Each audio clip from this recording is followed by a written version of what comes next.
esta lei, ela é, ela tem como estrutura básica uma relação com Deus. E todos nós temos uma relação com Deus. Não somente, quando eu me refiro a nós, não somente os que estão na igreja, mas todo ser humano tem algum tipo de relacionamento com Deus. E as ordens da lei não são exclusivas para aqueles que estão debaixo do pacto. A lei é uma lei geral, como nós vimos inclusive aqui na pregação passada. A lei de Deus, ela abrange todos os homens. Mas a relação que eu tenho com Deus define a relação que eu tenho com a lei. À medida que eu me relaciono com Deus em Cristo, eu olho para a lei e digo, é verdade que eu não tenho como cumprir os mandamentos. Eu não tenho como fazer perfeitamente aquilo que Deus requer de mim. Está claro, porque quando eu conheço quem Deus é, em sua santidade, o que Ele exige de mim é ser igual a Ele. E eu não serei igual a Ele jamais. Mas eu olho para a lei e digo, Cristo cumpriu no meu lugar todos esses mandamentos, e o que me cabe é todos os dias, usando da nova natureza que o Senhor me deu e do poder que Ele me concedeu em Cristo Jesus, buscar seguir isto aqui.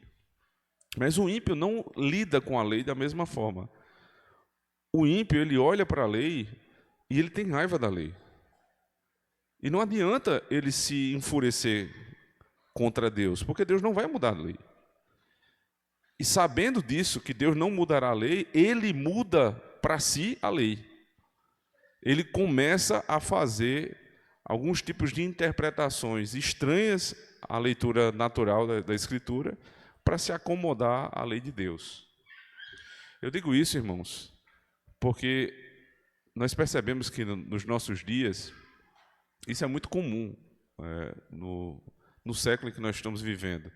A espiritualidade é uma coisa muito encorajada, até pelos que não têm, ou pelos que têm uma espiritualidade estranha ao cristianismo. E eles estão propensos a dizer, é bom que você tenha uma religião, é bom que você tenha uma determinada fé, mas quando eles vão lidar com os mandamentos, eles fazem uma reinterpretação. Existe um espírito da nossa época de reinterpretar a lei, de dizer coisas que Deus não disse nesses 10 mandamentos.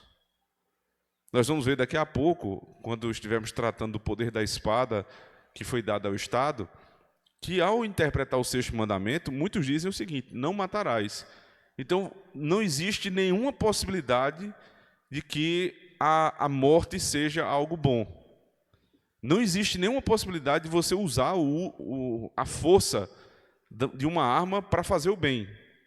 Isso é uma interpretação equivocada do mandamento. O mandamento não diz isso.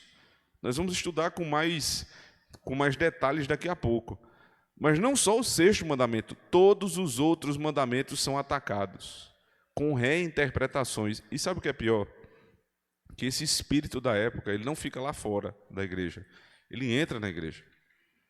E aí você percebe que a forma como nós entendemos determinados mandamentos à luz dos nossos símbolos de fé, que são símbolos de fé tradicionais, com herança reformada, de acordo com a Escritura, a gente entende uma coisa, eles entendem outra. Nem todos estão dispostos a dizer que o 4º mandamento que fala do dia do Senhor foi abolido. Alguns sim, mas boa parte não. Os que se dizem reformados, neocalvinistas, eles sustentam o 4º mandamento. Mas peça a ele para explicar como ele guarda o dia do Senhor e você vai ver que é totalmente diferente daquilo que nós cremos. Eles guardam o dia do Senhor da seguinte maneira, eles vêm para o culto. Mas saindo daqui, eles vão para um restaurante, eles vão demandar serviços das pessoas que deveriam estar descansando nas suas casas, porque a compreensão a respeito do 4º mandamento é outra. Não é a compreensão da Escritura, não é a compreensão que a tradição da igreja nos ensinou. Não por mera tradição, mas porque é a interpretação correta. E um problema que se dá quando nós temos novas interpretações é que, conscientes ou não, nós passamos a tratar o que é pecado como se não fosse.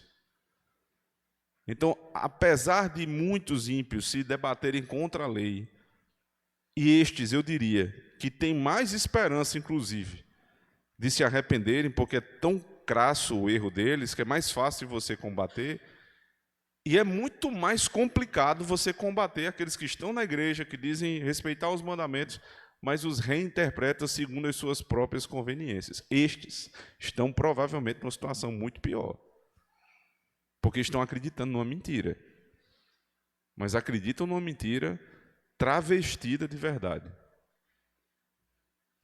Cuidado com as novas interpretações dos mandamentos. Cuidado com a suavização da lei de Deus. Nós não precisamos suavizá-la. Ela foi cumprida em nosso lugar. Então não preciso, para aquietar minha alma, aquietar minha consciência, mudar a interpretação.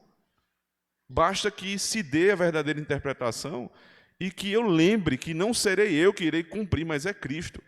E é por isso, irmãos, que nós temos um momento no culto, tanto no culto da manhã, quanto no culto à noite, como em todas as nossas devoções particulares, em que nós pedimos perdão e ouvimos da boca do próprio Deus dizendo: não se preocupe, eu vou lhe perdoar em Cristo. Não é necessária fazer nenhum tipo de reinterpretação da Escritura. Mantenhamos nos padrões de fé que nos foram dados, que são seguros, e clamemos pela misericórdia do Senhor. Esse é um caminho que nos protege, esse é um caminho seguro que o Senhor nos dá quando estamos diante dele. Então, sem reinterpretarmos nenhum dos mandamentos, vamos então à presença do Senhor confessar os nossos pecados. Oremos ao nosso Deus.